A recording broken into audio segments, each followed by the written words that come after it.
Estamos falando um pouquinho sobre conjugalidade e seus aspectos gerais. Conjugalidade é um tema muito interessante de se falar e também muito pertinente, importante. É algo do cotidiano. Como é uma coisa diária que a gente vai convivendo, né, com o nosso cônjuge, através da nossa relação conjugal, isso exerce uma influência muito grande sobre a nossa vida, sobre a nossa autoestima, sobre a nossa saúde mental, em todas as áreas da nossa vida. Ela, de certa forma, exerce uma influência. Então, um tema bem atual para a gente poder conversar. E também a gente precisa investir na nossa conjugalidade. Assim como a gente investe na nossa saúde, nos nossos filhos, na educação, investe em uma formação acadêmica, nós precisamos fazer um investimento na nossa conjugalidade, porque ela é de suma importância também para o nosso sucesso e para viver uma vida mais plena. Afinal de contas, nós procuramos um casamento, conviver com alguém para potencializar a nossa vida, para que o sistema funcione, para que os filhos possam, de certa forma, receber a influência, né, dessa conjugalidade de forma positiva. Então, nós queremos formar uma família, nós queremos progredir com a nossa família em crescimento, em avanço, né, em progresso. É o desejo de todos. Então, vamos falar sobre um dos pilares da conjugalidade, que é a comunicação, tá? A comunicação, eu posso dizer que é o principal pilar, porque se você tem um problema pessoal ou da sua personalidade, da sua individualidade, essa questão vai influenciar na conjugalidade. E às vezes você tem um comportamento que a outra pessoa não tolera, não gosta, enfim, vai se irritar, vai falar, vocês vão dialogar, vão brigar, enfim. A comunicação é importante. A questão é que muitos casais estão com a comunicação fragilizada. Alguns não conseguem ter uma boa comunicação, porque quando começa a se comunicar, a falar, um fala uma coisa, outro entende outra, um espera o outro terminar e já geralmente traz uma influência, né, da sua personalidade, se irrita, fala alto, às vezes não usa a educação, aí pronto, não funciona a comunicação. A comunicação é frustrada. Outros não têm nem mais comunicação na questão de conjugalidade. Eles procuram evitar conversar, enfim. Então, o que acontece? É uma coisa importante da gente ter algumas dicas, algumas técnicas. O que a gente pode fazer para melhorar a comunicação na nossa conjugalidade, já que ela é um pilar principal, né, da nossa relação, porque tudo vai girar em torno da comunicação, das conversas, enfim, os acordos e tudo mais. Nós temos falado sobre várias técnicas ou várias orientações que você precisa usar para que você tenha uma boa comunicação. Então, se sua comunicação está, podemos dizer assim, fragilizada, você não está conseguindo lidar com isso, você pode usar essas técnicas que a gente vai falar, são técnicas gerais. Você também seria interessante procurar um profissional, um psicólogo, um terapeuta de família para te ajudar nessa reconstrução, porque infelizmente alguns precisam reconstruir, às vezes até do zero. A grande questão da conjugalidade é que nós vamos para o casamento trazendo uma experiência, um amadurecimento de vida, né? Crenças que a gente já traz desde a nossa família de origem e aquelas crenças que a gente foi, né, incrementando na nossa vida, na nossa personalidade no decorrer dos anos. E aí você chega para uma relação madura e às vezes tem a questão da frustração, de não corresponder àquilo que você gostaria, a relação, e isso de certa forma atrapalha a comunicação, porque você não consegue lidar com essas questões, com esses comportamentos que para você é aversivo, mas o outro acha que não é. Enfim, é um outro tema para a gente falar depois. Mas vamos lá. O que é que eu posso fazer para minimizar essas questões de discussões? Então, você pode fazer um contrato, um acordo. A grande questão da DR, que chama de discutir a relação, né, que é a comunicação em si, é que ela aparece, ela surge de uma hora para outra. Você não pensa assim, não, vamos ter uma DR de tarde. Não, vamos ter uma DR. Não, a nossa DR, a temática da DR é isso, aquilo ali. Geralmente as pessoas não organizam, a grande maioria. Ela apenas vai fluindo. E quando flui isso, quando você já perdeu o controle, às vezes você faz um DR na frente dos filhos, tem gente que faz DR na frente das outras pessoas, enfim, isso acaba sendo destrutivo para a relação conjugal e para as pessoas que estão acompanhando, né? Aquela situação que às vezes se torna vergonhosa. Então vamos lá.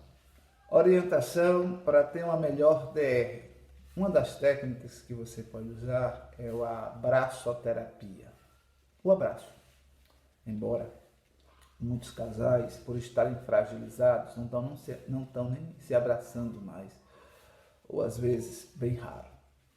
Mas, em prol do seu relacionamento, da restauração da sua conjugalidade, vale a pena fazer todo o esforço possível para tentar recuperar. Então, a orientação é você tentar fazer um DR abraçados, tá? Dá um abraço.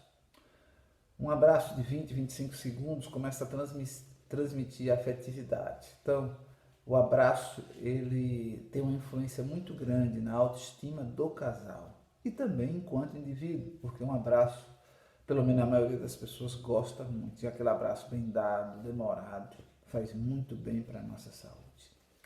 Então você pode tentar discutir, quem sabe, abraçados, né, de frente, por trás, ou às vezes até deitado com a cabeça reclinada no peito, ali do seu cônjuge, conversando sobre as questões.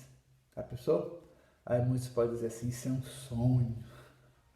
Mas você pode realizar esse sonho, né? Você pode realizar. Uma das orientações é essa. Uma outra questão das DR é você tentar escutar enquanto o outro fala. Muitos casais perdem o controle, tem muita irritação, irritabilidade, quando um está falando e o outro interrompe. O problema de interromper é o seguinte, a pessoa nem terminou a ideia, você já interrompe aquela ideia, já tira uma interpretação daquilo, e isso acaba, de certa forma, afetando mais ainda a comunicação, e a comunicação não flui, né? Porque a pessoa fica irritada. Não, eu estava tentando fazer uma construção, você me interrompeu, já tirou outra conclusão, uma coisa vai chamando a outra, e quando percebeu, o fogo já pegou. Quando você interrompe o outro tirando conclusões precipitadas, é a mesma coisa que você jogar um balde de gasolina numa pequena fogueirinha que você quer apagar, só que você vai apagar com gasolina ou um barril de pólvora, então vai explodir, o negócio vai perder o controle. O ideal é você terminar a pessoa, deixar a pessoa terminar de falar, em seguida você vai e fala. Então deixa a pessoa concluir a fala, se espera. A grande questão é que muitas pessoas, mesmo esperando o outro concluir a fala, eles estão pensando, né? Somatizando, estão se armando para se defender. Tenta acalmar a sua mente, a sua cabeça. Calma, espera. Deixa o outro concluir. Depois você vai e faz o seu ponto de vista. Agora, antes de você tirar suas conclusões, porque assim, a gente fala uma coisa e muitas pessoas interpretam de acordo com suas crenças, pergunta para você ter certeza. Você quis dizer isso, isso, isso? Isso se chama de ressonância. A pessoa vai dizer, sim, eu quis dizer isso, isso, isso. Não, eu quis dizer isso aqui. Ah, então tá bom. Aí em cima disso você vai conversar, tá? Mas o que eu posso fazer para receber essa fala do outro sem me alterar? Você pode usar várias técnicas. Uma das técnicas é você, quem sabe, enquanto um fala, fica com a mão levantada. Enquanto você escuta a pessoa falar, você pode colocar as mãos sobre o joelho, as mãos abertas, simbolizando que você está aberto para aquilo, não é? Que seu cônjuge está falando. Olha no olho, respira fundo, tenta relaxar. E aí tenta escutar, é importante, porque é o seguinte, quando você não escuta, você não consegue refletir. E às vezes a pessoa está falando alguma coisa, na maioria das vezes tem a ver sim, com questões, com comportamento, né? Aversivo para a pessoa, mas você não consegue se ouvir. Então, quando você não consegue se ouvir, porque você fica logo pensando na resposta, em se defender, e você interrompe, então a coisa não flui, você não tem um autoconhecimento, né, de si ou autoconhecimento da relação. Então é importante você trabalhar essas questões aí para desenvolver a sua saúde emocional, a sua conjugalidade, as suas DRs.